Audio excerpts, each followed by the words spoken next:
मुख्यमंत्री दादा, तू माझ्यासाठी योजना आणली, पण मला एक अडचण आहे रे. ते काही बोलायचं नाही. 1,500 देतोय ना, ते घे आणि गप बस. अजून काय लागतं तुला? पण मुलाच्या शाळेची फी बघ रे. नवरा माझा ऑटो चालवतो. डिझेलचे भाव बघ. शाळेतील शिक्षणाचे भाव बघ. तुमच्यासाठी काही केलं तरी कमीच आहे. अरे कधीतरी समाधानी राहणार की नाही?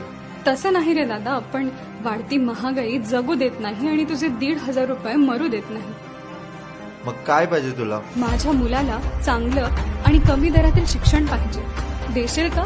माझ्या नवऱ्याला उपचाराला पैसे पाहिजे. देशील का? माझा भाऊ आज रोजगारासाठी वणवण मुंबई पुण्याला फिरत आहे, त्याला काम देशील का? हे सगळं दे, मग तुझे 1,500 मला ओवाळणीसारखे वाटतील. अन्यथा ती फक्त माझ्यासाठी एक भीक असेल.